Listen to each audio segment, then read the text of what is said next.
Antes, a gente acha que essa falta das pessoas no culto, isso possa ser só em virtude da chuva, mas eu tenho absoluta certeza que isso é muito espiritual, porque essa é uma palavra, quando Deus colocou no meu coração, ela colocou para resgate da igreja, ela colocou para que a gente voltasse a viver da forma como nós vivíamos antes.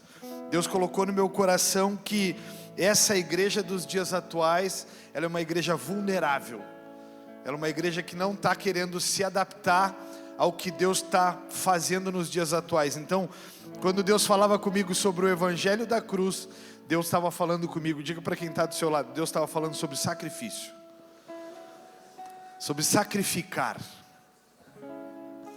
Deus falou muito claro comigo, irmão, sobre voltar à prática das primeiras obras. Deus vem falando comigo há dias sobre isso, sobre voltar à prática das primeiras obras, como nós éramos quando nós éramos a igreja que eu me converti há 30 anos atrás, como era quando nós estávamos vivendo a igreja e felizes com coisas que aconteciam. Eu sou da época de 30 anos atrás, onde não se tinha carro, irmãos. Quem tinha carro antigamente era rico. O cara tinha um Fuca, o cara tinha um Fuca, esse cara, meu Deus do céu, trabalha bem pra caramba. O cara tinha um Chevette, o cara era rico. O cara tinha telefone em casa, tu ficava admirando. Quando tu entrava na casa da pessoa e tinha telefone, tu ficava admirando. Louco que alguém ligasse para saber como era. Não, mas tinha uma coisa com a gente que acontecia quando a gente se convertia. Tinha uma coisa com a gente tinha paixão por estar na igreja. A gente tinha um desejo ardente no coração por estar com Cristo. Eu lembro que uma vez eu rompi os ligamentos do joelho e precisei engessar o joelho. Fiquei 60 dias com gesso em toda a perna, daqui até a parte de baixo da perna. Eu fiquei engessado por 60 dias. E eu lembro como se fosse hoje, eu estava começando a minha jornada de fé. Eu ia arrastando a perna até o local da igreja, assim eu ia. Quando chegava na igreja, chegava moído de cansado, botava a perna para cima, os irmãos colocavam uma cadeira, eu fazia o culto e tinha que voltar tudo de novo. A igrejinha do bairro era lá perto do cemitério, era lá perto do presídio, 2 quadras do presídio, e eu morava aqui no centro. Irmãos, era uma novela para chegar até lá, mas eu ia arrastando o meu gesso, e todo culto eu tinha aquela sensação prazerosa e gostosa de que Deus iria falar comigo, e que seria uma transformador na minha vida. A gente começou a viver com essa igreja do online, que eu confesso, eu sou um pouco resistente. Eu acho que não deveria existir o culto online. Eu sou totalmente contrário ao culto online. Eu acho que esse culto online, ele flexibilizou as coisas e deu ao preguiçoso a preguiça exata para ele não se mover. Mas também vejo que é uma ferramenta para quem está doente, para quem está com alguma dificuldade, com um filho doente. Isso também é uma estratégia de Deus para isso. Mas infelizmente a pandemia, ela acabou roubando da igreja algo que nós tínhamos, que era preciosíssimo, que era o prazer de estar na igreja. Então, à medida que a gente começou a ficar em casa e fazer ceia em casa, tem gente que não vem para a ceia e toma ceia em casa sem a comunhão com o corpo. É a coisa mais ilógica que existe na face da terra. A pessoa fazer a ceia em casa é a falta plena da compreensão bíblica do que é a comunhão e do que é em comunidade nós partirmos o pão. Falado essas coisas, é por esse motivo que eu estou trazendo essa palavra, porque eu entendo seriamente que a gente precisa voltar. E lá no final eu escrevi uma frase que me doeu muito o coração, mas eu sei que essa igreja aqui, eu sei que a igreja que eu pastoreio, a igreja que eu prego, a igreja que eu ensino, ela é uma igreja com os dias contados. Essa não é uma igreja que vai durar muito tempo, cheia. Essa é uma igreja que normalmente vai começar a esvaziar, que normalmente as pessoas vão começar a sair, porque é uma igreja de um evangelho pesado. Diga para quem está do seu lado aí, é uma igreja do evangelho pesado. Fala, irmão, não fica com vergonha. Se ele quiser ir embora, tá tudo bem, já não tem quase ninguém mesmo. Estou brincando, tem bastante gente, é um exagero gospel. Mas é um evangelho pesado sim, irmãos. É um evangelho de cruz. É o evangelho de cruz nas costas. É o evangelho de pegar a cruz e colocar. Enquanto a pastora estava fazendo a brincadeira ali de que não vai subir ninguém agarrada nas calças dela, às vezes eu tenho essa sensação de que se a gente não andar de casa em casa, animando a fé das pessoas, animando o servir das pessoas, irmãos, tem obreiros que já não valorizam mais estar na igreja. Às vezes eu tenho essa sensação de que se eu não andar de casa em casa batendo, e aí, o que eu posso fazer para te ajudar? Como é que tu tá? Tenho notado a tua falta. O que está acontecendo contigo, irmãos? A sensação que eu tenho é que a igreja, as pessoas não vão valorizar isso e vão começar a parar, e aí para. Não é possível isso, não é possível. Então eu quero te convidar a abrir a tua Bíblia em Lucas 9, parar de desabafar aqui. Mas Carlito Paes faz uma fala sobre a igreja. Carlito Paes diz que existem duas igrejas. O Carlito Paes é um dos grandes pregadores do Brasil, tá? Um dos grandes pastores do Brasil. E o Carlito diz que há duas igrejas. A Aline Glicéria, que era membro de lá, me olhou com uma cara tipo assim, ó, olha o que tu vai falar dele aí.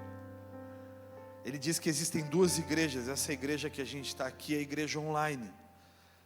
E a igreja online, ela anda sob uma perspectiva diferente. São pessoas que não vão ao culto. Eu ainda não me acostumei com essa igreja, ainda não sei lidar com essa igreja. Então se você está aí na sua casa, eu te peço perdão, meu irmão, porque às vezes eu me esqueço de me relacionar contigo.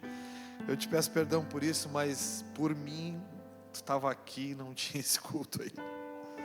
Lucas 9, versículo 21, os improváveis antes e depois da cruz, que a gente está uma série de pregações falando sobre a improbabilidade que tinha Pedro de ser um grande, a improbabilidade que tinha André de ser um grande. André era o tipo do cara que não falava com ninguém, era um cara introspectivo. Aí a gente vai falar sobre esses caras antes e depois da cruz. Lucas 9, 21, a Bíblia diz: Jesus advertiu severamente seus discípulos de que não dissessem a ninguém quem ele era. É necessário que o Filho do Homem sofra muitas coisas, disse. Ele será rejeitado pelos líderes do povo, pelos principais sacerdotes e pelos mestres da lei. Será morto, mas no terceiro dia ressuscitará. Eu quero te fazer aqui uma lembrança. Versículo 21 especificamente, Jesus advertiu severamente seus discípulos que não dissessem a ninguém quem ele era. Estava chegando a hora final. Ele sabia o que iria acontecer. Só que ele ainda precisava de tempo para pregar. Ele ainda precisava de tempo para ensinar. Então ele está dizendo, não falem para ninguém, porque é necessário que o Filho do Homem sofra muitas coisas. E ele diz uma frase estarrecedora. Ele, em E maiúsculo, ele, o Todo-Poderoso, Jesus, será rejeitado pelos líderes do povo, pelos principais sacerdotes. Diga para quem está do seu lado, sacerdote, você é um sacerdote. Diga, não fica conversando fiado, diga para ele, você é um sacerdote. Você sabia que todos somos sacerdotes nas nossas casas? Responsáveis pelo Evangelho de Jesus Cristo nas nossas casas? E Jesus está dizendo que ele sabe que ele vai ser rejeitado pelos principais sacerdotes e pelos mestres da lei. Sobre aqueles caras ele vai ser rejeitado, ele está anunciando que ele vai ser rejeitado pelas pessoas que conhecem a Bíblia. E mais, que ensinam a Bíblia. Isso é estarrecedor. Então ele diz no versículo 23, disse ele à multidão, se alguém quer ser meu seguidor, negue-se a si mesmo. Você vai ter que repetir isso em voz alta comigo. Eu coloquei na versão mais clara e mais óbvia possível. Eu te peço para ler em voz alta comigo. Se alguém quer ser meu seguidor, negue-se a si mesmo. Fala aí bem alto, irmão. Tome diariamente a sua cruz e siga-me. Se tentar se apegar à sua vida, a perderá. Mas se abrir mão de sua vida por minha causa, a salvará. Agora eu quero te fazer uma lembrança antes de ler o versículo 25. A Bíblia diz que o mundo jaz no maligno. A Bíblia diz que o mundo está no maligno. Então toda vez que ele fala sobre isso, toda vez que ele diz que se você estiver se apegando à sua própria vida, você a perderá, porque você vai viver por causa dessas coisas. Eu tenho ido de casa em casa, e essa semana a gente teve alguns encontros muito marcantes nas casas. E num desses encontros marcantes nas casas, a gente chegou até um dos irmãos e a gente provou de um pouco do que esse mundo tem. Um casal muito bem formado, pós-graduado. E é uma frase recorrente: se a gente não fizer mestrado, a gente fica para trás. E depois, se a gente não fizer doutorado, a gente fica para trás. E depois, se a gente não fizer o pós-doutorado, porque existe o pós-doutorado, a gente fica para trás. Só que antes de ler o versículo 25, eu vou te dizer algo que está ficando para trás. Dá uma olhadinha para quem está do seu lado aí, que é da sua família. É algo que está ficando para trás. O valor de ser família, o valor de ter tempo, o valor de investir nas pessoas. Eu tenho lançado uma caixa de perguntas no meu Instagram, e eu quero te convidar a participar lá comigo. Eu tenho pavor disso, mas eu tenho sentido essa necessidade. Eu quero te convidar a participar lá comigo. Eu coloco ali: eu quero que você faça perguntas sobre a vida, eu quero discursar sobre a vida. Sabe por quê, irmãos? Porque as pessoas estão esquecendo da vida. As pessoas estão esquecendo de viver em comunidade. As pessoas estão esquecendo que paciência se a gente não vai poder ter tudo.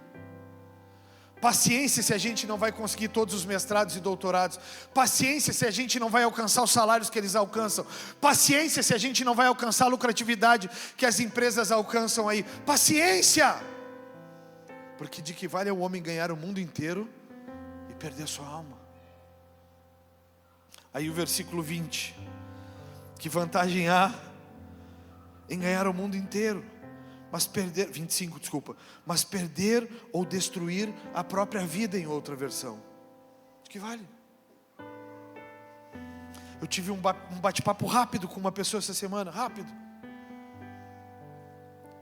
Pessoa muito, muito, muito querida para mim.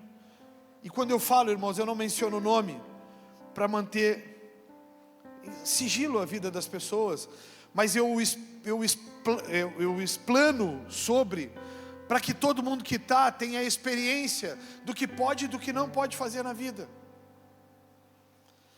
Esse irmão, ele esticou o chiclete, o profissional, ele esticou o chiclete, esticou. E aí o cansaço chegou. E aí esse irmão, que é muito precioso, precisou ir ao médico, porque o cansaço chegou. Aí, em nome de Jesus, o Senhor vai curar ele antes disso, mas aí, muito provavelmente, o médico vai dar um remédio que na minha juventude eu usava para consumir com uísque, que era a maior droga que tinha na época. Eu consumia 8 remédios tarja preta com uísque para ficar chapado, doido até o talo. Mas esse médico vai dar um remédio para ele te desacelerar. Aí o remédio vai fazer assim, tu vai, e aí ele te trava. E aí tu fica sonolento, só tem vontade de dormir.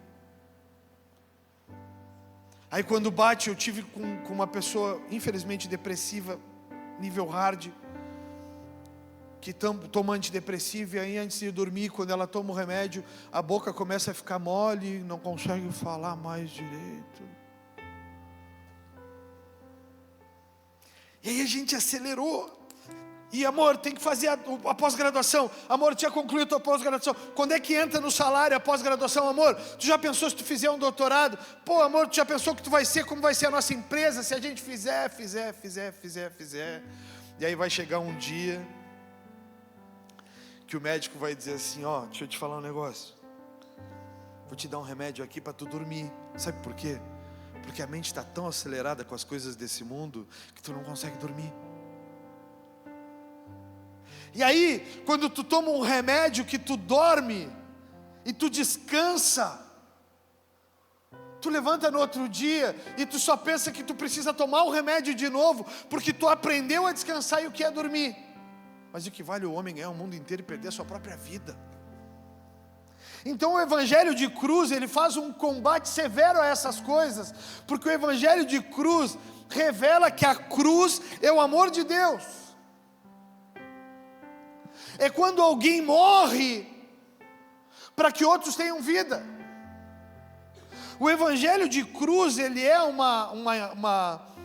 desafio para a mente do século 21, porque o evangelho de cruz, ele diz que se alguém quer vir após mim, então ele diz, negue-se a si mesmo. Ou seja, o que ele está dizendo? Se você quer me seguir, você não vai poder ter tudo como o mundo tem, você vai precisar abrir mão de coisas.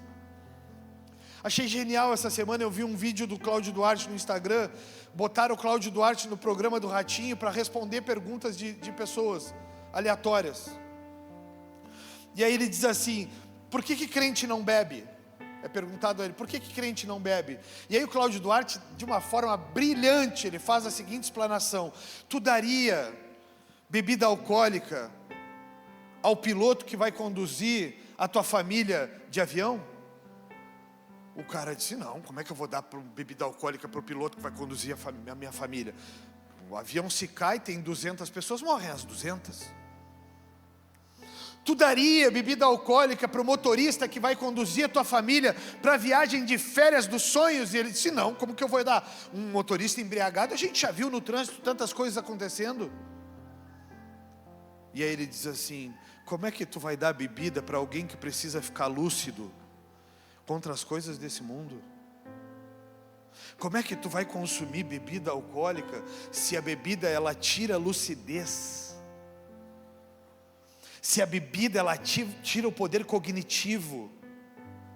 Como é que tu vai dar bebida para um crente que precisa lutar contra as coisas desse mundo, para não ser como esse mundo? E eu queria pedir a sua atenção, para você não ficar no telefone celular, para que eu possa acessar teu coração, para que a palavra possa te pegar aí, irmão e irmã. Jesus não morreu por acidente, ponto número 1. A cruz revela o amor de Deus. Jesus não morreu por acidente, foi uma escolha de Deus, foi expressão do amor de Deus pela humanidade. Jesus, ele escolheu fazer isso, mas Deus também escolheu matar o próprio Filho para te salvar. Projeto humano de Jesus: tu vai ser o único Filho de Deus. Tu vai provar para a humanidade que é possível ser perfeito, e tu vai fazer todos os mestrados, doutorados e pós-doutorados, e nós vamos fazer um registro na humanidade. Nunca ninguém vai ter notas tão poderosas como as que tu teve. Tu vai ser laureado em todas as faculdades que tu prestar, Jesus. Não, o plano dele não era esse. O plano dele era: ensina as pessoas o que é ser família. Ensina as pessoas a morrer por uma causa mais nobre do que elas mesmas. Ensina as pessoas que o Evangelho não é sobre si. Diga comigo essa frase: o Evangelho não é sobre si, o Evangelho é sobre nós. 1 João 4,7. Se você quiser abrir, você vai pegar muitos trechos bíblicos. Diz o seguinte: como o tempo corre. 1 João 4,7, Carol. Amados, continuemos a amar uns aos outros, pois o amor vem de Deus. Quem ama é nascido de Deus e conhece a Deus. Quem não ama não conhece a Deus, porque Deus é amor. Deus mostrou quanto nos amou ao enviar seu Filho ao mundo, para que por meio dele tenhamos vida. É nisto que consiste o amor, não em que tenhamos amado a Deus, mas em que Ele nos amou e enviou o Filho como sacrifício para o perdão dos nossos pecados. Jesus não foi um acidente. A morte de Jesus foi a maior escolha de Deus, mas também a escolha mais dolorosa de Deus. O filho olha para o pai e pede para passar o cálice, se fosse possível. Mas o pai não está olhando as coisas no contexto familiar. O pai está olhando as coisas no contexto global. E se as coisas estão sendo vistas no contexto global, é muito Deus falando que não pode passar o cálice. Por quê? Porque Deus é amor. Ele não está pensando só em Jesus, Ele está pensando em todos nós. E quando a gente para qualquer coisa, a gente já não valoriza o Evangelho, e a gente já não prioriza as coisas de Deus, como que esse Deus vai se sentir amado ou valorizado se nós não respeitamos e não seguimos a obra da cruz? Por isso que eu disse, irmãos, que as pessoas que ficaram em casa, ou que essa falta de pessoas que não é habitual, é muito mais espiritual do que chuva. O inimigo não quer que as pessoas tenham acesso a essa palavra. O inimigo quer que a massa se perca. Quando o Senhor está falando que a cruz revela o amor de Deus, a cruz em nós também revela o amor de Deus através de nós.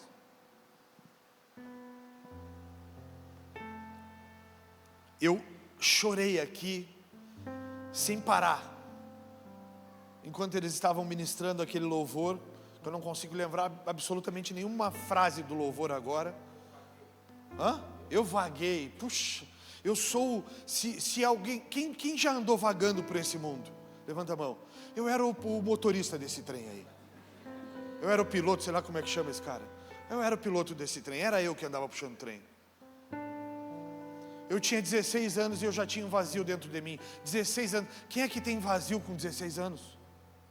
Eu olhava para dentro de mim e eu dizia, não tem por que viver.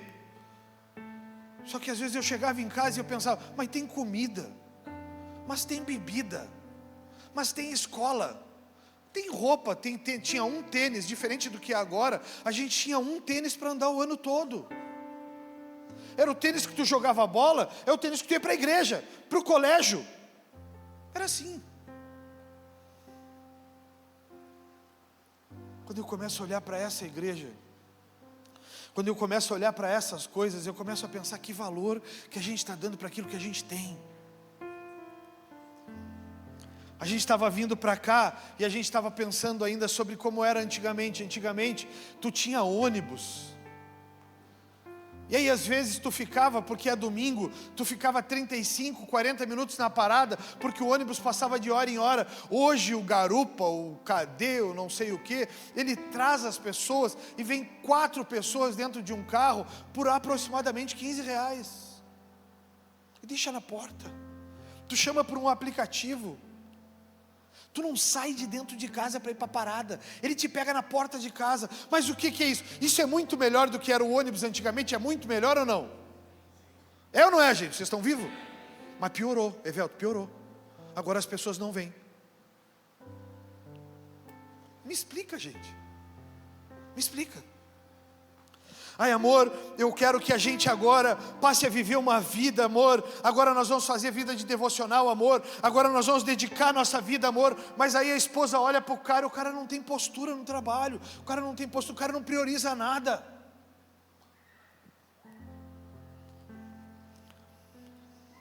Segundo ponto. Eu me prometi que eu não ia bater na igreja, eu ia ensinar a igreja. Segundo ponto. A cruz é o poder de Deus. Repita isso comigo, por favor. A cruz é o poder de Deus e não a fraqueza. Eu peço para vocês repetirem, eu sei que é chato, mas é dessa forma que o cérebro grifa como importante. A cruz é o poder de Deus e não a fraqueza. Para muitos, a cruz parecia derrota. Pedro, quando é exortado por Jesus, que Jesus chama ele de Satanás, Pedro está achando que a cruz é uma derrota. Pedro está achando que a cruz é uma perda.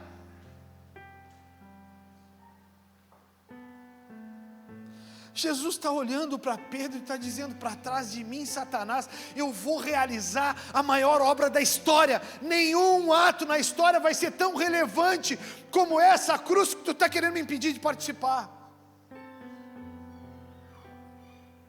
Então 1 Coríntios 1,18, a Bíblia diz, a mensagem da cruz é loucura para os que se caminham para a destruição, ou perdição em outra passagem.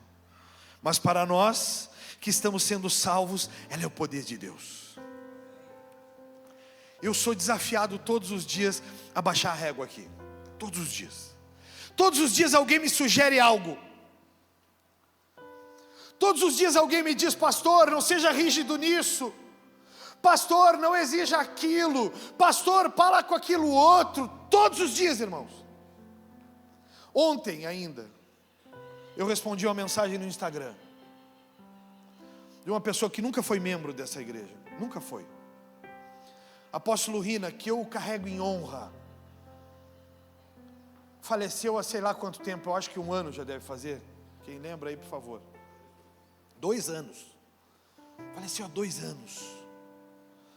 A pessoa estava me mandando crítica de líderes abusivos, porque o teu antigo líder, ele era assim, ele era abusivo. Eu disse, parei, irmãos, eu parei, li, não respondi, aí deixei passar um dia. Ontem eu sentei para responder. Eu disse para essa pessoa, eu lamento tanto receber mensagens pejorativas como essa, porque eu sou de um tempo, eu disse para essa pessoa, em que a igreja não batia na própria igreja. Eu sou de um tempo em que o cisco no meu olho não me permitia falar da trave do outro. Não é o contrário. Eu disse para ela, eu sou de um tempo em que a igreja era a igreja de 1 João, era a igreja de 1 Pedro, era a igreja de Apocalipse, que dizia que nós tínhamos que apoiar a fé um dos outros, animar uns aos outros. Eu sou dessa igreja. Eu sou desse tempo.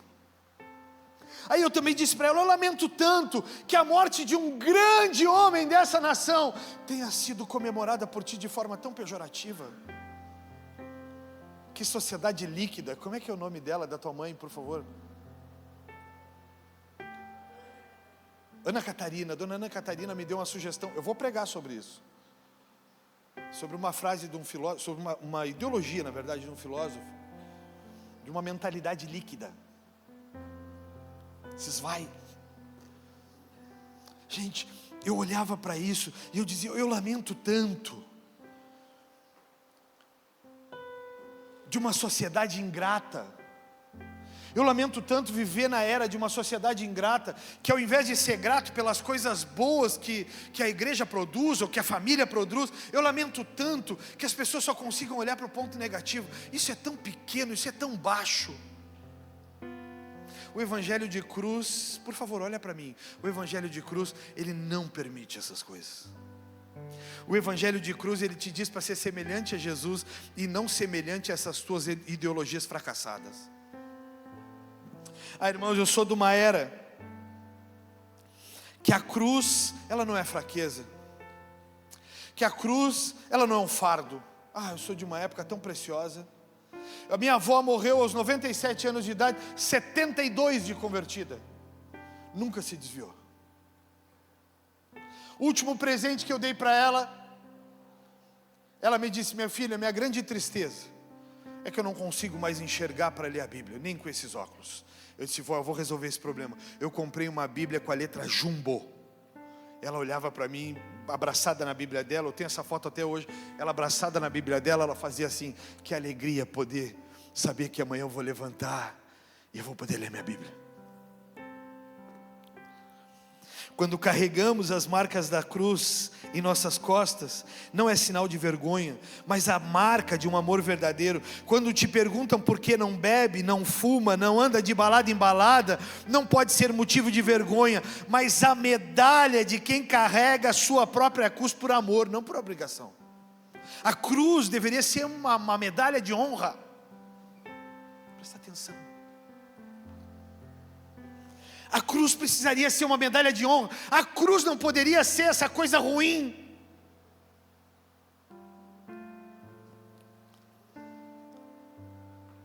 A Bíblia fala sobre Deus nos dar a liberdade de fazer qualquer coisa, mas Ele diz para não confundir liberdade com libertinagem. A cruz, ela é tão preciosa, porque a cruz, ela precisaria ser para nós motivo de honra. E quando as pessoas te olharem, te chamarem de banana, de careta, de não sei o que, porque tu não é, porque tu não faz, tu olhar para essas pessoas e dizer, mas meu amigo, é que tu nunca vai entender. Eu sou do tipo de pessoa que carrega a cruz, eu sou do evangelho da cruz, eu sou Simão. Meu amigo, mas a tua igreja é tão chato, é tão forte, é tão pesado. Meu amigo, deixa eu te falar um negócio. Eu sou de uma igreja que não rejeita a cruz. Ah, meu amigo, eu sou de uma igreja que não tolera a libertinagem. E sabe, de todos, absolutamente todos, quem é o que tem mais propensão a cair? Sou eu.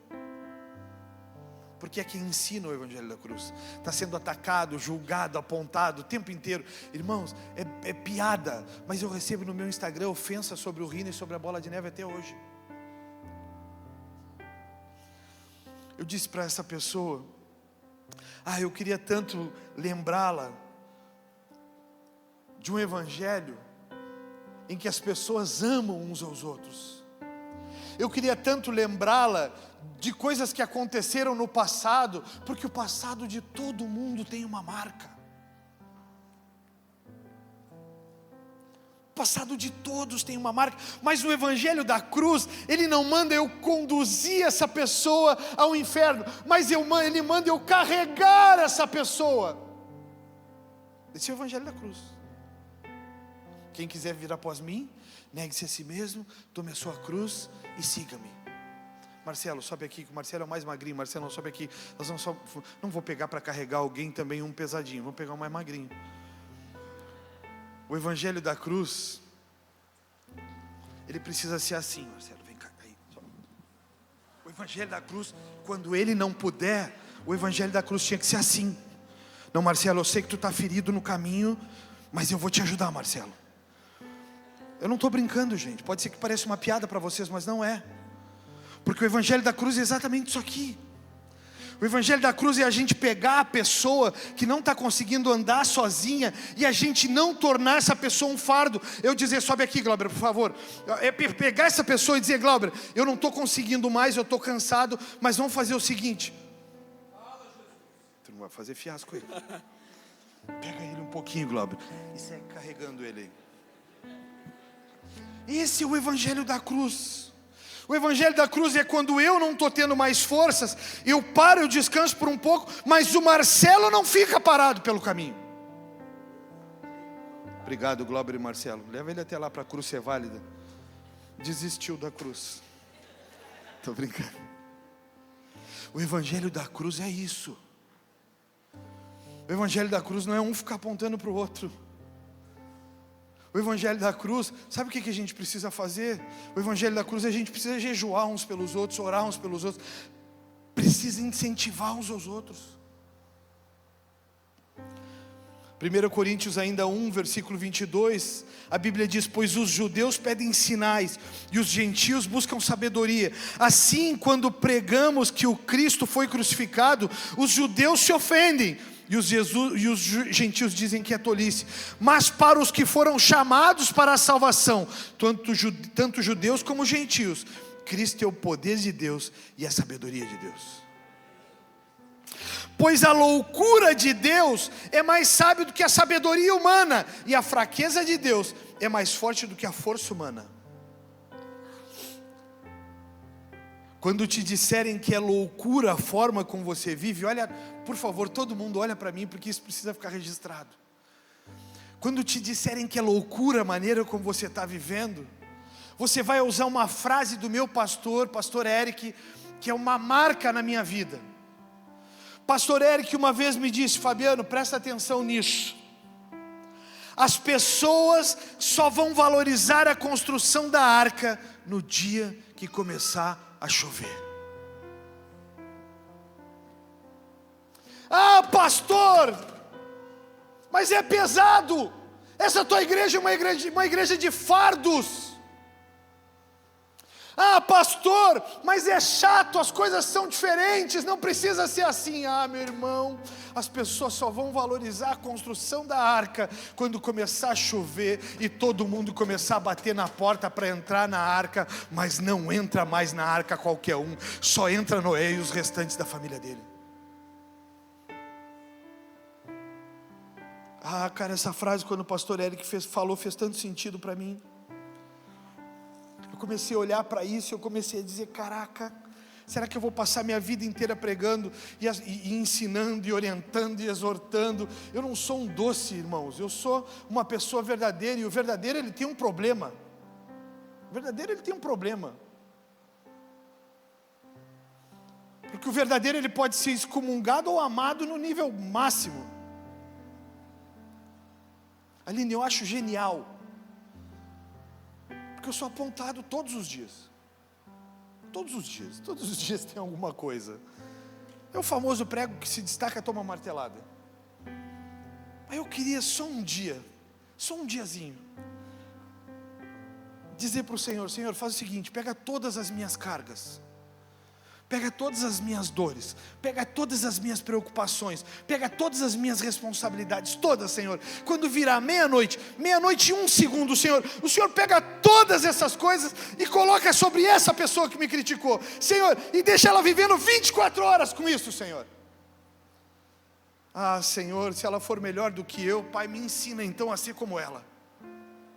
Como o apóstolo Paulo diz: me sigam como eu sigo Jesus. Ah, mas tanta gente ia parar, tanta gente ia desistir, tanta gente ia fraquejar, e claro que tanta gente ia me ensinar. Mas graças a Deus que Deus não ouve essas orações idiota como as que eu faço. Mas eu queria tanto, irmãos, tanto, um diazinho. Para um pouquinho, dá uma analisada, como tu agiria no dia, como tu agiria no dia que tu enterrou um filho, como tu agiria ontem, por exemplo, pela manhã. Seco, cadê o Seco? O Seco está aí, está de escala. Eu fiz compromisso de jogar com ele, eu disse: estou com vontade de jogar futebol, vamos fazer sábado às 8 horas, eu fiz compromisso de jogar. Só que na noite anterior morreu minha prima, uma prima querida, amada por nós, e os meus primos me pediram para despedir o corpo. Então às 8 horas da manhã, tu estava tomando teu café, estava tomando teu chimarrão, eu estava lá despedindo o corpo da minha prima. Para as 8 horas estar sorrindo com eles, e hoje às 9 está casando uma família. Um dia, Aline, um diazinho só, de permissão. Ah, como não ia ser fácil para ti também, irmão. O evangelho de cruz e o evangelho dessa igreja, eu tenho absoluta certeza que vai chegar um dia que as pessoas vão começar a dizer: meu, a água está subindo, deixa eu entrar.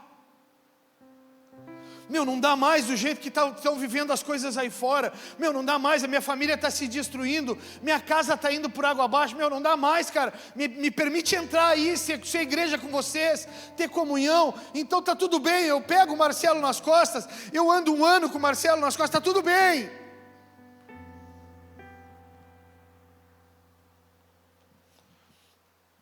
O evangelho de hoje é essa coisa líquida que escorre aí. Se eu não sirvo mais para ti, tu vai embora, tu segue falando de mim. Ontem eu fiz uma palavra de abertura, porque a gente sempre faz uma palavra e ora antes de jogar futebol, que é um momentinho de devocional ali. Eu fiz uma palavra com eles e eu disse para eles: me ajudem a ser igreja. Me ajudem a se preservar, a se preferir honra um ao outro. Me ajudem a não ofender, a não atacar, me ajudem a não agredir. Lembrem que essa pessoa que está contigo aí do teu lado é teu irmão, e amanhã ele vai estar aí contigo, deveria pelo menos estar no culto contigo. Pô, me ajuda, cara, me ajuda a conduzir essa igreja de uma forma sadia, em que eu não preciso estar dizendo para os irmãos não brigarem entre eles. E eu dizia: me ajuda, porque no mundo, eu joguei futebol,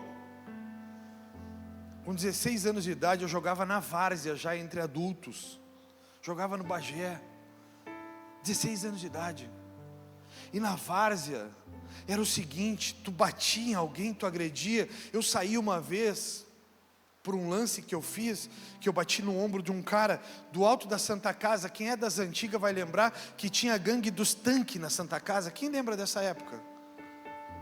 Pois então, Sr. Laerte, eu não faço um movimento e não dou um pontapé no ombro de um dos líderes dos tanques. O cara olhou para mim e disse assim: no final, quando tu sair, eu vou te matar. Eu olhei, achei que era piada, segui jogando futebol, várzea. Pau que bate em Chico, bate em Francisco. Estava tomando e estava batendo. Saiu, os caras do meu time me disseram: Fabiano, é prudente, cara, a gente te colocar na carroceria da caminhonete, te tapar com uma lona e te tirar daqui sem que eles vejam. Os caras realmente vão te matar. Ou eles vão te surrar até tu não ter força. Eu saí escondido na caminhonete, com uma lona me tapando, para os caras não me verem sair. No futebol dos crentes não existe isso, porque se existisse, todo mundo respeitava todo mundo. Sabe por que essa fofoquinha, essa palhaçada acontece dentro da igreja? Porque tu sabe que tu não vai ficar exposto. Mas o evangelho de cruz não é isso. O evangelho de cruz é o poder de Deus. Terceiro ponto, a cruz chama o discípulo para morrer para si mesmo. O evangelho da cruz não é só crer que Jesus morreu, é também seguir Jesus em renúncia, obediência e nova vida. Você pode repetir isso comigo? O evangelho da cruz não é só crer que Jesus morreu, é também seguir Jesus em renúncia, obediência e nova vida. Pergunta para quem está do teu lado se ele entendeu. Esse é o evangelho de cruz. Só que o que as pessoas estão fazendo do evangelho de cruz? Troca. Eu vou para a tua igreja, tu ora por mim, eu sou abençoado, eu não vou mais. É impressionante como as pessoas vêm e param de vir à igreja. É impressionante como a motivação se dá por alguma benesse. Impressionante. Eu nunca vim para a igreja porque eu queria algo. Eu vim para a igreja porque eu queria ser completo, porque eu queria que aquele vazio sem sentido saísse. Foi por isso que eu vim para a igreja.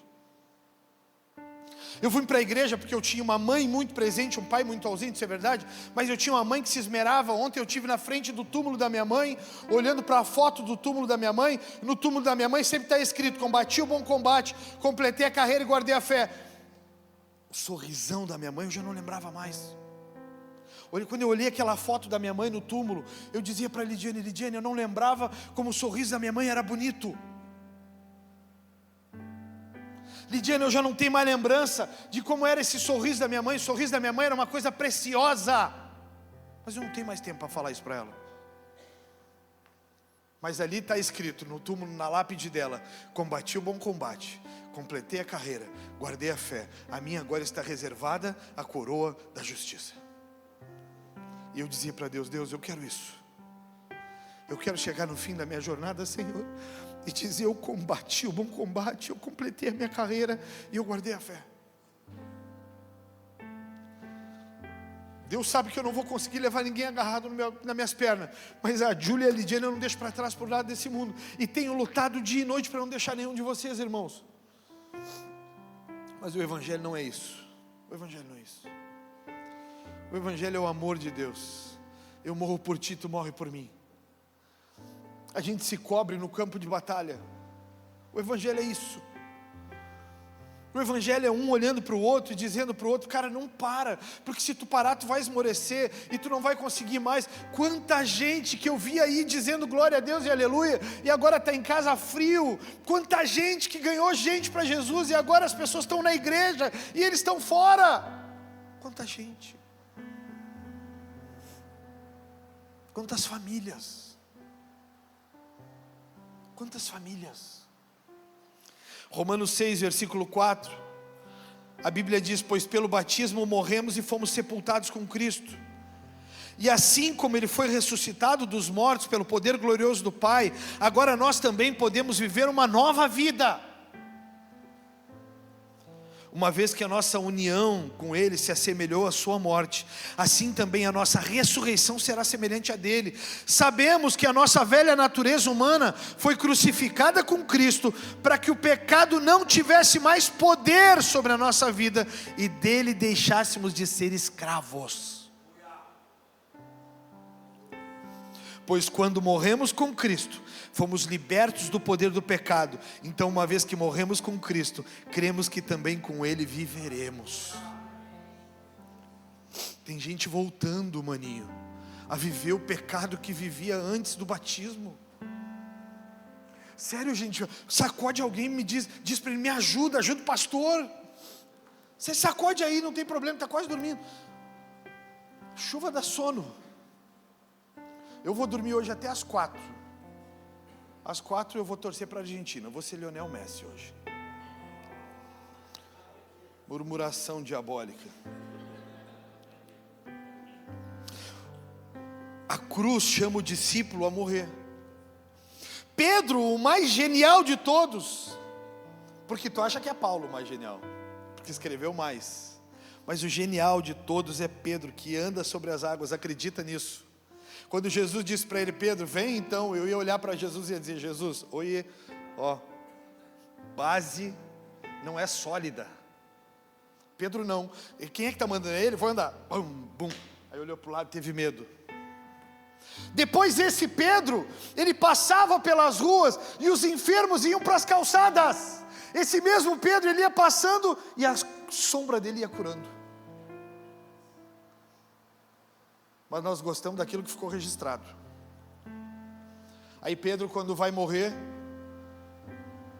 Pedro vai morrer, os caras olham para ele e dizem para ele que vai ser crucificado. E ele olha para os caras e diz: não, por favor, não me crucifica. Me crucifica de cabeça para baixo. Eu não tenho a dignidade de morrer como Jesus morreu. Genial, genial. Ele olha para os caras e diz: cara, me crucificar de cabeça para baixo, para que seja pelo menos ridículo, para não ser semelhante a Jesus. Eu não consigo me assemelhar àquela pureza e àquela grandeza com quem eu vivi 3 anos e meio. Só que um dia nós recebemos esse Jesus, nós nos apaixonamos por esse Jesus, e agora nós já estamos querendo ser semelhantes às pessoas, e não mais a Jesus. E aí o evangelho de cruz te chama de volta. Vem de volta, tu está saindo do caminho. Você não foi liberto e perdoado no batismo para voltar a viver no cativeiro do pecado. Mas para combater o pecado em você, e então se tornar um libertador, não existe evangelho sem cruz, não existe evangelho sem renúncia. Se te venderam essa ideia de que seria natural, normal, como sua vida era antes de Jesus, você não está numa igreja, você estava em um comércio gospel. Se te venderam essa ideia de que está tudo bem, não está na igreja hoje, está tudo bem não jejuar, se te venderam essa ideia, é comércio gospel, estão preocupados com o teu dízimo, com a tua oferta. Aqui na igreja tem uma lei, eu não quero saber quanto é que tu ganha, ninguém aqui tem envelope, eu respeito os envelopes nas igrejas, mas ninguém aqui tem envelope, eu não tenho interesse em saber o teu salário, porque eu não vou te dar cargo por ele. Se te venderam essa ideia de que o evangelho é leve, te venderam uma mentira gospel. Tu pode tornar leve a cruz. Sabe como, Pepeto, que torna leve a cruz? Quando tu entende ela, e aquilo que é peso, tu transforma em honra. Então tu não sente mais o peso da cruz, tu sente a honra da cruz. Os passos podem até ser pesados, mas é uma honra carregar essa cruz. Ah, mas o evangelho na tua igreja é pesado. Uau, que legal, alcançamos, conseguimos, é pesado, é de cruz, é genial, é genial, é genial, é genial quando alguém te olha e te diz assim: cara, tu não pode mentir, tu está pecando. Cara, olha só, tua atitude dentro do teu trabalho foi errada, meu, tu não pode fazer isso aí, isso é transgressão da lei de Deus. Cara, tu não pode fazer isso, é igreja. Isso é igreja.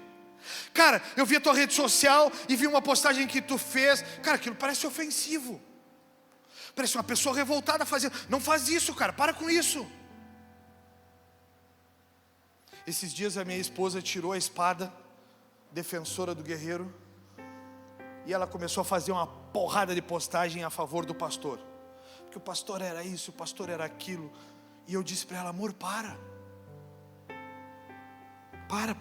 não precisa. Ela estava Pedro, ela está dizendo, cortando as orelhas do mal. Eu disse: amor, para. Porque ela começou a falar um monte de coisa da rotina do pastor, como o pastor é, se fosse assim, se as pessoas entendessem, se as pessoas lessem, se as pessoas soubessem. Eu disse: amor, para, porque vai parecer que tu está fazendo uma defesa de tese, ou vai parecer que tu está constrangendo, ou constrangida por algo. Não precisa. E ela, Pedrona que diz que estava, porque não é, né? Pedrona que diz que estava, mas eu vou fazer. Não aguento mais. Eu disse: bela rebeldia, dona Lidiane. Parece que parou agora, irmãos. Hoje ela fez uma postagem do gato na chuva. Eu acho que ela não está mais acostumada na chuva. E ela fez uma postagem como chove em Bagé. Como é legal esse negócio que molha, é estranho. O evangelho da cruz, quando a gente começa a viver ele, a gente para de olhar para as coisas e para de achar tudo um empecilho. Hoje, meu irmão pastor ali, pastor lá de São José dos Campos, irmão precioso, toda vez que vem a Bagé, o senhor precisa me avisar que eu quero lhe dar a honra de pregar um dia aqui. Eu não sei se é a sua filha que está lhe boicotando. Próxima vez me avisa para o senhor pregar. Eu quero ter a honra de ouvi-lo aqui. O senhor, todas as vezes que vem a Bagé, nos abençoa com a sua visita. Mas, irmão, a gente é de um tempo em que ser cristão era uma honra, era um orgulho.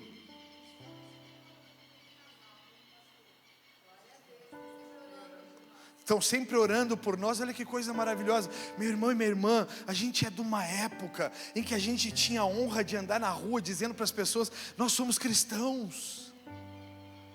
A gente tinha a honra de dizer para as pessoas que a gente está com a Bíblia debaixo do braço. O senhor sabe o que eu tenho que fazer hoje, meu irmão? Hoje em dia eu tenho que ajustar a agenda do futebol para não ter 2 dias na semana e dizer para as pessoas: tem 2 agendas na igreja. Hoje isso é abuso. Que geração é essa, meu pai? Hoje eu digo para as pessoas que na igreja tem a escola do saber. Se não for online é abuso, porque vai ter 3 agendas na semana: célula, escola e culto. Esses dias a Lidiane pegou um panfleto da Universal. Eu só vou falar o nome porque é público. Eles estão largando o panfleto na rua. Segunda a segunda, irmãos. A cura, a libertação, o poder, o milagre. Todos os dias tem culto. E 8h, 8h40 da manhã, eu passo ali, está saindo peso de gente. Me explica. Será que eu visto a capa de Edir Macedo?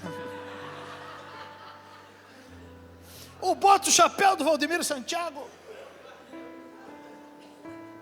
Me explica.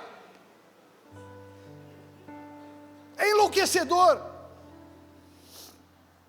Porque a cruz, ela só é um fardo para quem não aprendeu o que ela significa. A cruz, ela só é um fardo para quem não aprendeu o que ela significa e o que ela vale. O valor da cruz é imensurável. Eu estava olhando aqui, emocionado, eu já falei sobre isso e falei, vou repetir. Eu estava olhando, hoje estreou a Luísa na dança aqui. Eu chorei que me descadeirei, porque eu ficava olhando, o cara estava a Sara que ontem estava estreando. Falo ou não falo, Sara? Não? Vou falar. Vocês sabiam que a Sara, ela foi abusada psicologicamente na infância? Pelo pai, pela mãe. A Sara nunca tinha lido um gibizinho da Mônica, gente. Porque na casa deles, eles davam Bíblia para ela. Eles davam livros cristãos para ela. Olha que coisa maravilhosa isso. Olha que coisa genial. Eu queria ter tido na minha casa, Mateus, alguém que me olhasse e me dissesse: meu filho, não perde tempo com isso.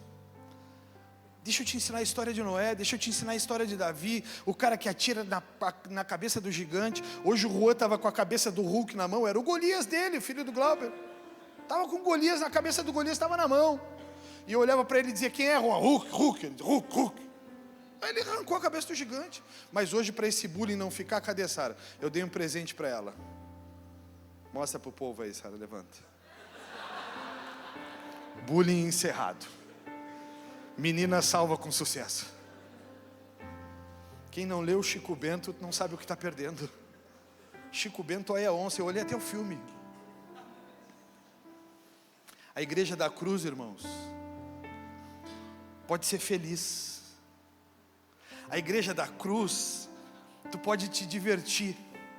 A igreja da cruz, ontem eu saí de casa e disse para a Lidiane, eu vou jogar, porque ela ia fazer um evento aí com as mulheres, eu acho que deu alguma zebra, ela vai fazer um chá com as mulheres e tal, do aniversário dela. Eu disse, eu vou jogar das 8 às 9, 9h15 eu estou aí. 9h05 eles pediram mais 20 minutos. Eu disse, me ferrei. Cheguei em casa, ela estava vendo não sei o que, ela estava distraída, ela nem as horas me deu, irmãos.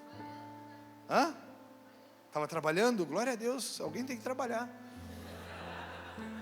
Eu entrei sucinto, disse para ela, vou tomar um banho para a gente sair comer alguma coisa. Entrei, tomei banho, quieto, calado, saí.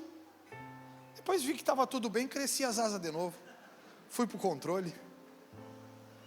O Evangelho da Cruz dá para brincar.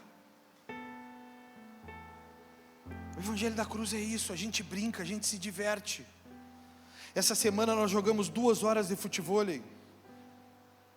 Fui para a academia 4 vezes. Joguei futebol. Estive na torre de oração. Despedi corpo de um falecido. Fiz culto. Dei aula de Gênesis. Visitei de casa em casa. E estou aqui. Dá uma olhadinha para cá como não caiu nenhum pedaço. Discipulei todos os dias da semana. Foi uma sugação terrível. Fiz comida, fui abusado. Fiz comida todos os dias. Ensinei a fazer comida. Esses dias eu convidei uma irmã para almoçar lá em casa. E eu acabo com essa palhaçada e volto a falar o que é sério. Ela entrou lá em casa e ela teve a capacidade de dizer, eu comprei uma carne podre, eu não vou dizer aonde. Não vou falar. Não vou falar não. Eu comprei uma carne podre, a irmã achou que alguém tinha trazido uma ovelha no apartamento e a ovelha tinha mijado no corredor, porque estava podre o cheiro da minha casa. O irmão que estava lá em casa estava dopado, não sentiu nada. Você sabe o que é isso? Mas eu estava lá sendo abusado, mas estava fazendo comida. O Evangelho da Cruz, a gente pode fazer as coisas com alegria. Sabe que eu descobri algumas coisas no decorrer dessa jornada. Ou eu posso fazer as coisas por amor ou por obrigação. A obrigação vai me custar, o amor vai me trazer privilégios. Essa semana eu levei a Maiara e as crianças lá para casa.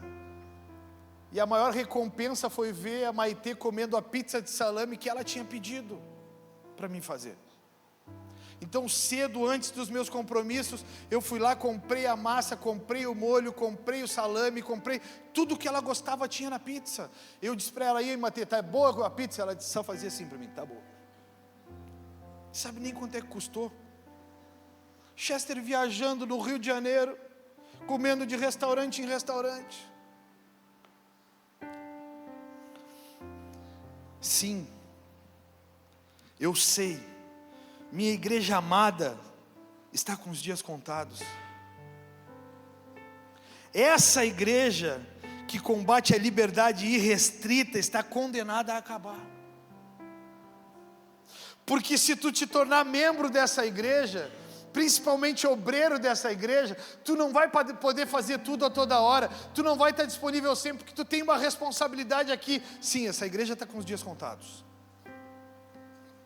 O motivo de proclamarmos a frase, cada casa uma igreja, cada família um sacerdote, é intencional, pois sabemos que a perseguição vai aumentar e o esvaziamento dessa igreja é provável, a não ser que você decida que não será você que irá abandonar o Evangelho da Cruz e a sua igreja. Colossenses 6,14 diz, quanto a mim, que eu jamais me glorie de qualquer coisa, a não ser na cruz de nosso Senhor Jesus Cristo.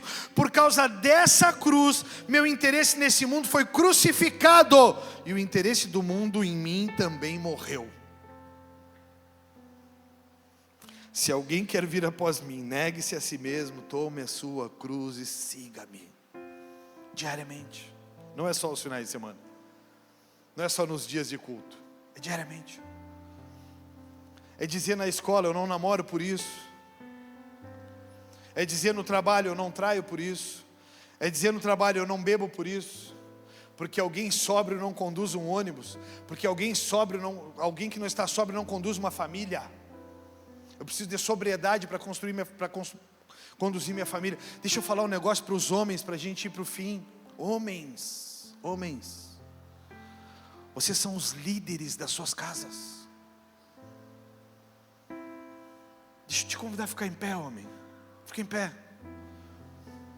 Vocês são os líderes das suas casas. Líderes. Sabia que se a sua casa começar a perecer, sabia que a culpa é sua.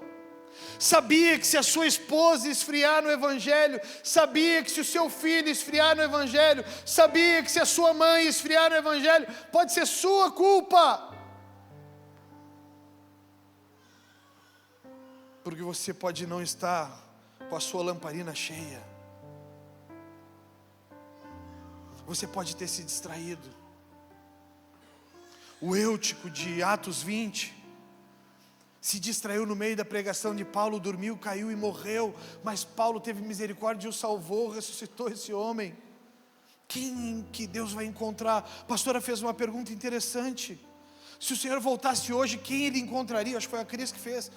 Quem Ele encontraria? Com as lamparinas vazias, com as lamparinas cheias. Tem homem com a lamparina vazia. Tem homem que a esposa já não está orando mais porque não tem tempo. Tem homem que não ensina a sua esposa em casa e os seus filhos sobre a palavra. Tem homem assim, irmãos. Aí depois a tua casa está perdida, meu irmão e minha irmã, porque não tem líder. Ou tu acha que para mim sempre é muito fácil? Todos os domingos está aqui, preparadinho, arrumadinho. Todos os domingos está preparando as coisas. É um sacrifício gigantesco. É um sacrifício gigantesco ouvir críticas. É um sacrifício gigantesco ter que estar dando resposta para gente que nunca construiu arca e fala como que a madeira deveria ser. É um sacrifício gigantesco. Tem gente que nem sequer, Mateus, até hoje conseguiu se manter leal ao Senhor e preso na presença dEle. Tem gente que não consegue se manter sem se desviar e quer falar para mim como é que se constrói a arca. Homens, tem gente que critica o teu casamento, mas já está no terceiro. Tem gente que critica a tua postura, mas já está na quinta, sexta, sétima igreja. O Evangelho da cruz, a gente se submete. Essa semana eu tive uma notícia que não foi das melhores. Apóstolo Géser me deu uma notícia que eu não gostei. Ontem ele me mandou uma mensagem. Espero que tu tenha entendido no espírito que eu te falei. Eu disse para ele: apóstolo, eu aprendi que um grande homem de Deus, ele precisa se submeter à autoridade.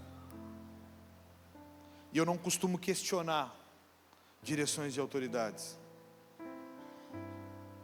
Se Deus falou com o Senhor, eu vou acreditar que é Ele. Está tudo bem, está tudo certo. Não fica pensando que não vai ter agenda de maio do ano que vem. Não fica falando bobagem aí. Mas segunda-feira eu estou fechando um contrato e vou trazer uma agenda bombástica em Bagé que nunca veio. Que eu não vou ficar pensando no que não acontece. Eu vou projetar o futuro. Eu estou projetando essa igreja para os próximos 100 anos. Bases sólidas. Seria muito legal se a gente conseguisse pegar as nossas esposas e fazer uma simulação, mas ia ser um escândalo gospel, e carregar as nossas esposas dentro do templo, ficar rodando em volta com elas no ombro, porque é assim que tem que acontecer. Para a mulher de carregar homem. Mulher que carrega homem torna homem frouxo. O Evangelho de cruz te manda carregar a tua cruz e seguir o Senhor. Para de inventar desculpinha, começa a fazer o que tem que ser feito. Eu tenho dito para alguns irmãos de perto, isso aqui tem que cortar na rede social, porque isso é uma desgraça, vira meme depois. Mas tem homem que não tem cultura de homem, que não tem imagem, que não parece homem. Tudo é uma novela, tudo é uma dificuldade. Ah, mas amanhã eu tenho que levantar cedo, não posso. Pode sim, cara, levanta cedo, poxa.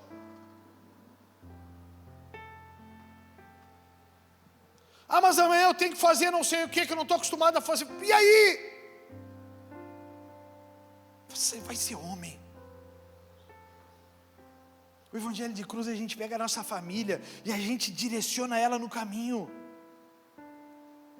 A gente pega a nossa família, a gente direciona ela, a gente segue o caminho que tem que seguir, a gente ora, a gente busca o Senhor, mas a gente não desiste. Queria muito que os homens ficassem em pé comigo para o último ponto, que é o negar-se a si mesmo. Negar-se a si mesmo não é perder a identidade. Mas eu não estou mais sendo quem eu era. Que bom que tu não é mais quem tu era. Que bom. Que coisa maravilhosa que tu não é mais quem tu era. Se eu fosse quem eu era, eu não estava nem vivo, eu acho. Que bom. Não é perder a identidade, mas deixar de viver como se fosse a própria vontade o centro. É isso o evangelho de cruz. O evangelho de negar-se a si mesmo é sair do controle, para Deus estar no controle. Mateus 16, versículo 24.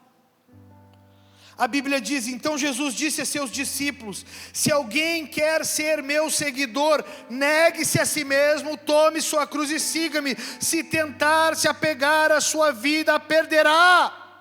Mas, diga comigo, homens, só homens. Mas, se abrir mão de sua própria vida, por minha causa, a encontrará. Que vantagem há em ganhar o mundo inteiro, mas perder a própria vida? E que daria o homem em troca de sua vida? O que você daria pela sua vida? Steve Jobs encerra a sua vida, tomado de uma enfermidade, não conseguia dormir. O criador da Apple, os maiores celulares, a maior tecnologia que existe. Ele encerra a sua vida dizendo: hoje eu tenho dinheiro e fortuna para comprar o que for necessário, para arrancar de mim essa dor e poder dormir uma noite inteira. Eu poderia pagar o valor que fosse por uma cama, mas não há camas suficientes para arrancar minha dor. Se tivesse uma outra vida, eu não seria capitalista. Eu entregaria minha vida para minha família, para as boas viagens e para as boas lembranças. Carregar a cruz é escolher a vontade de Deus, mesmo quando ela confronta o conforto, o orgulho, o pecado ou a aprovação das pessoas. Isso é carregar a cruz. Digam, homens, em voz alta comigo: carregar a cruz é escolher a vontade de Deus, mesmo quando ela confronta conforto. Essa é a voz desses homens aqui da igreja, uns fracote. Mesmo quando ela confronta conforto, orgulho, pecado ou aprovação das pessoas. Nós não vivemos pelo que as pessoas pensam, nós vivemos por um propósito. Nós não vivemos pelo que elas dizem, não interessa o que elas dizem, interessa é o cumprimento do propósito. O pessoal do louvor pode subir. E eu quero convidar as mulheres a ficar em pé e repetir a frase de C.S. Lewis. Fiquem em pé comigo e repitam essa frase, por favor. Enquanto eles se movimentam, a gente espera. E eu quero orar por as pessoas aqui antes de encerrar. Mas repita essa frase junto comigo, todo mundo. Certamente você realizará o propósito de Deus. Não importa como esteja agindo, mas faz a diferença. Se você serve como Judas ou como João, o discípulo amado. A cruz você vai ter que carregar, se quiser entrar lá. A diferença é você quem dá. Se você vai entrar com o formato Judas traidor, ou se você vai entrar como um íntimo de Jesus.